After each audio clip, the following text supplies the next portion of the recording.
Hey guys, this is Dave Forman again with One Line Coffee. We've got another brew at home video for you. Today we're shooting at our Franklinton location here in Columbus, Ohio. Feel free to visit if you ever have a chance, 471 West Rich. We are currently open for carryout, hopefully open for dine-in soon. So we're here today to do another brew at home series. Today we're actually going to do a relatively new brewer. So this is a brewer that just came out, I think less than 2 years ago. It was brought to our attention by one of our viewers, and Zach came and said he thought it'd be a great idea for us to try this out. So I said, hey, I'll buy one, we'll see how it goes. So today we are reviewing, I get to remove my classic food service towel, our Espro Bloom. So this is the Espro Bloom, only came out a couple years ago, I believe.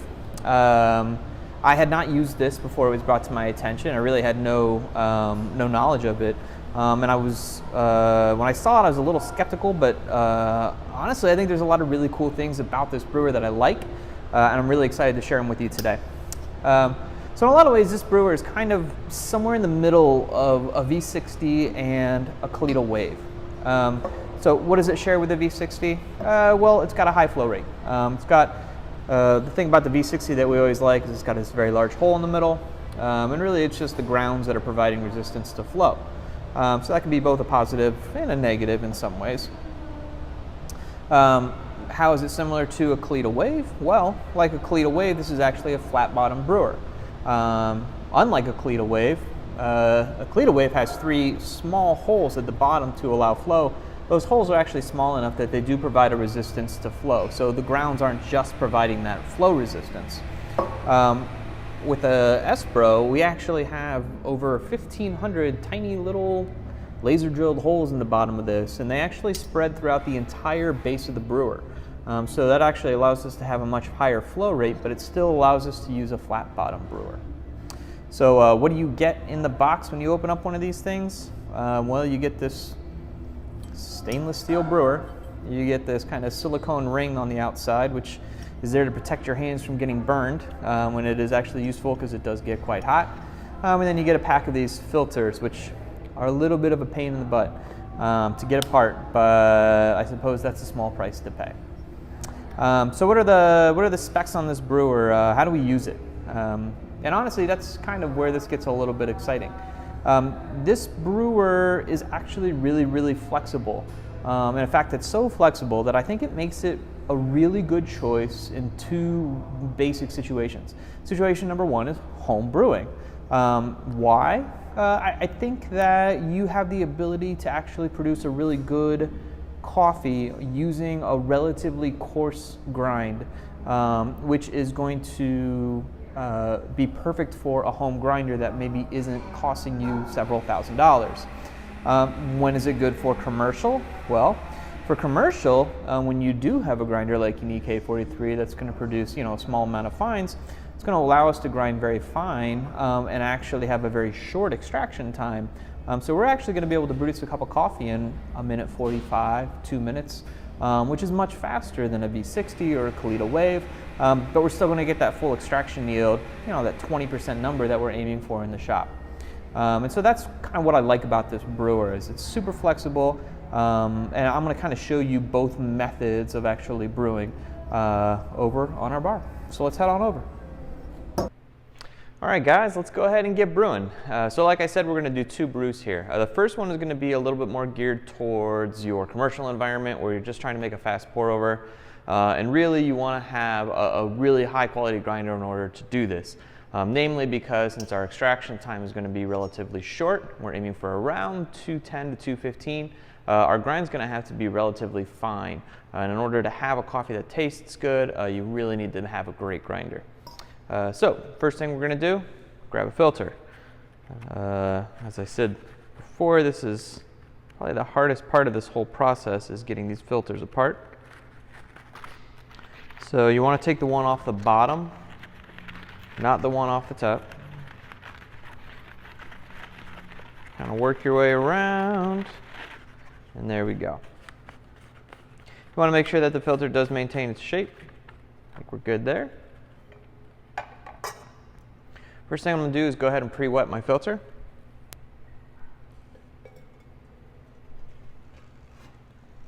So I've got just a little bit of water here. I am going to actually go ahead and push this filter all the way down. I feel like that allows me to kind of get it in a nice position and have it stay there. So this is doing two things. Of course, it's wetting the filter, which helps provide more uniform flow.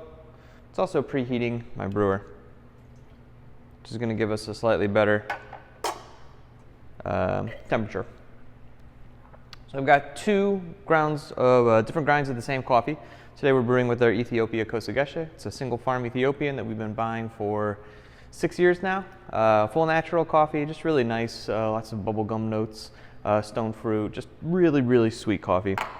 The first grind siding that I'm using is actually significantly finer than what we would normally do for, say, a V60. So it is a little bit fine. We're not talking espresso fine, but definitely slightly finer than what you'd normally do for a V60. I'm going to go ahead and dump the coffee in. I want to do this carefully to make sure I don't miss the filter. Dosing we're using today is kind of our standard dosing for the shops, which is 24 grams in and 350 grams of water out. I'll go ahead and grab my water now. So the nice thing about this particular method is it's almost hands-off once the brew's actually started. So similar to most brew over methods, I'm going to start off by blooming my coffee.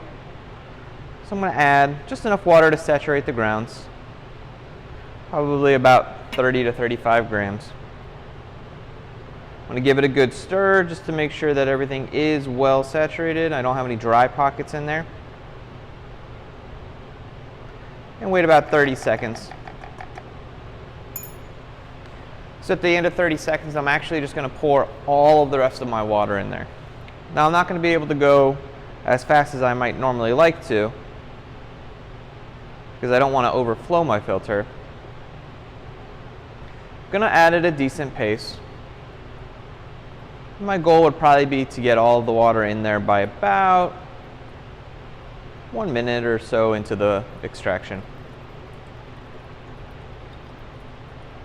So about 250 grams. I'm starting to come up closer to the top. So I'm going to slow down slightly to make sure that I don't overfill and spill out the top of that filter.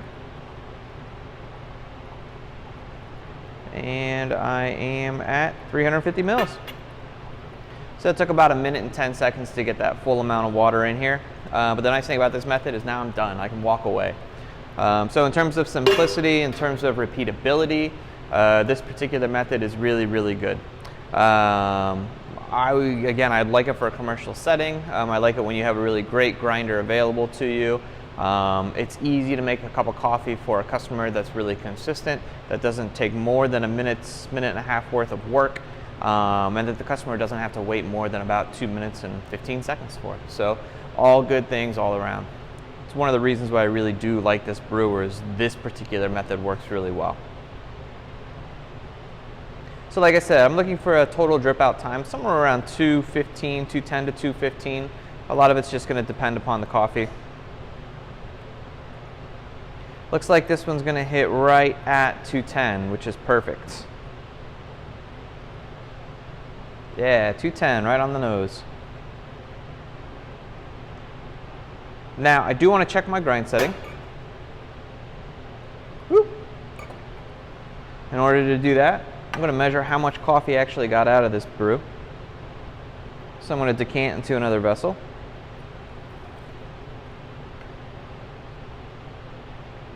And I've got 305 grams of coffee in my final brew. So what I'm doing when I actually take a refractometer measurement is I'm really just measuring the strength of the coffee. Essentially, I'm measuring how much of the coffee is coffee and how much of the coffee is water.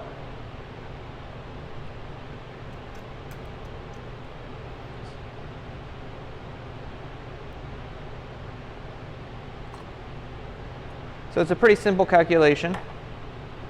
Really what I'm going to do is I'm going to find out what percent of this coffee is actually extracted coffee material. Then I'm going to multiply that by the actual weight of my brew out, which was 305 grams. And that'll give me the amount of material that's actually in this brew by weight. And I can divide that by my initial dose, which was 24 grams, in order to actually get my extraction yield. And what I'm shooting for on this is around a 1.55 to 1.60 extraction yield. I'm sorry, TDS. And that'll give me an extraction yield somewhere around 20%, which I think is great for a shop. All right, we're settling out here, and we are right at 1.58. So 1.58% TDS, that's going to give me right around that 20% extraction, maybe slightly higher than that, but on a great grinder, this is going to taste great. So we're going to set this aside. We'll probably drink it a little bit later. Next thing we're going to do is do our second brew method, which is the brew method that may be a little bit more appropriate for home, especially if you don't have access to an EK43. So this second grind setting is actually a little bit coarser. This is actually somewhere kind of in between what I would typically do for a drip brewer and what I would do for a V60. So maybe kind of close to like a kind of a Chemex kind of a grind. That's probably where I would start at home. So the beginning of my brew is just the same. I'm going to go ahead and have a little bit of water left in my previous brew. So we'll use that to wet the filter and get this brewer nice and hot again. One more time, hardest part of this process. So on the second brew, what I'm going to do is actually treat it much more similarly to the way that I actually brew on a V60. My goal is to actually extend that brew time out to give a little bit more contact between the grounds themselves and the brew water. In fact, what I'm going to aim for is about a 3-minute, 45 to 4-minute extraction. That's going to allow me to use this kind of coarser grind that's going to be a better quality from a grinder that's really designed more for home use. All right, so same process, filter goes in. I'm going to go ahead and pre-wet this. Just make sure everything's nice and saturated.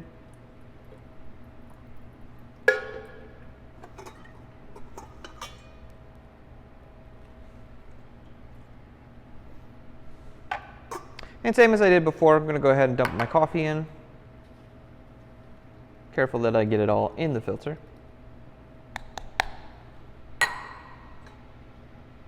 The beginning of this brew is going to be essentially the same as almost any other pour over. We're going to do a bloom just to get the coffee nice and saturated. We're going to let that sit for about 30 seconds.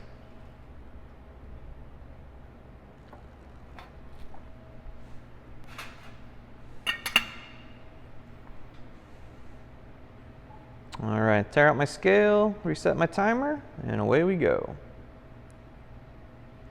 So the difference after we bloom on this particular coffee is we're actually going to have a pour schedule, just like we do with other pour overs. So again, I'm still shooting for that total amount of 350 grams, but I'm going to add my water a little bit differently. So at 30 seconds, I'm going to bring my total weight up to about 100 grams of coffee, or 100 grams of water.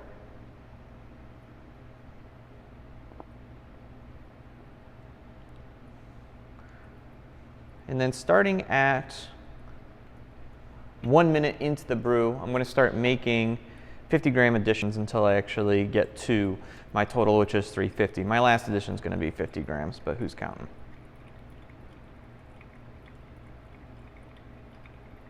So my last addition should be at that 3-minute mark, if my math is correct here.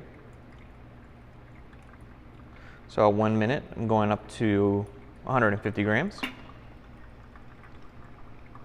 At a minute 30, going to 200. 2 minutes, going to 250. 230, going to 300. 3 minutes, going to my final volume, or weight I should say, of 350 grams.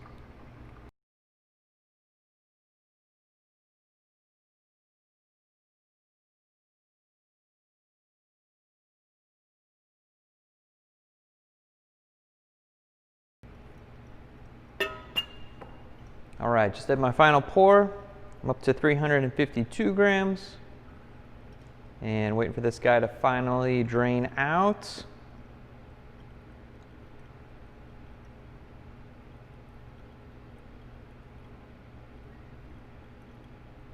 And it looks like my final drain time is going to be right around the 340 mark, which I will take.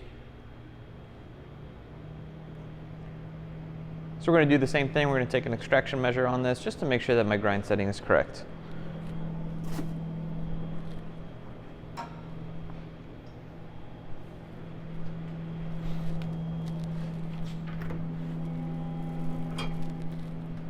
All right.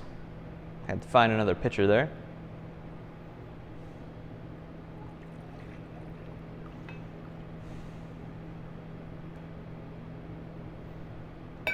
All right, my brew weight on this one was 300 grams. So one thing I'm going to do is give this a quick stir.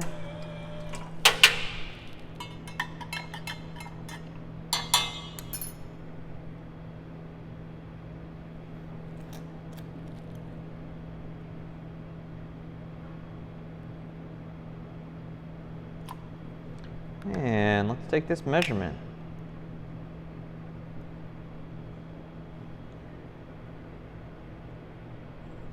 Smells good.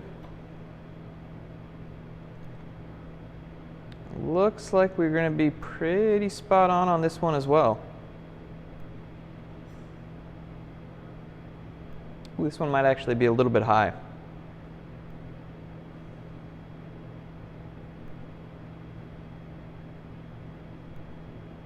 Yeah, so on this one I'm ending up at a TDS right around 167, 168, which is a little bit high. It's probably going to be pushing my extraction yield to somewhere around that 21.5% mark, which with an EKK 43 is probably still going to taste very good. It's just going to be geared more towards sweetness. If I had gotten this TDS at home, probably would have some over-extracted notes in there. So how do I fix this? Pretty easy. I just ground it a little bit too fine. Need to dial that back a little bit and go just slightly coarser. So, coming back to what we've learned today about the Espro Bloom brewer. Honestly, this is a brewer that I really love. I think it works really well. The thing I like about it is that unlike some other pour overs, your flow rate is kind of less dependent upon your grind size. And so because of that, the brewer ends up being significantly more flexible. I think this is a great option for home. I think this is a great option for the stores. I'm actually considering switching over to these for use within our own shops. That's how much I actually like them. So I think it's a great brewer. I don't think you can go wrong with this. If you have questions, please leave them in the comments. One more time, please like this video if you enjoyed it. Please subscribe to our channel. And we will be seeing you next time. So thanks so much, guys. Take care.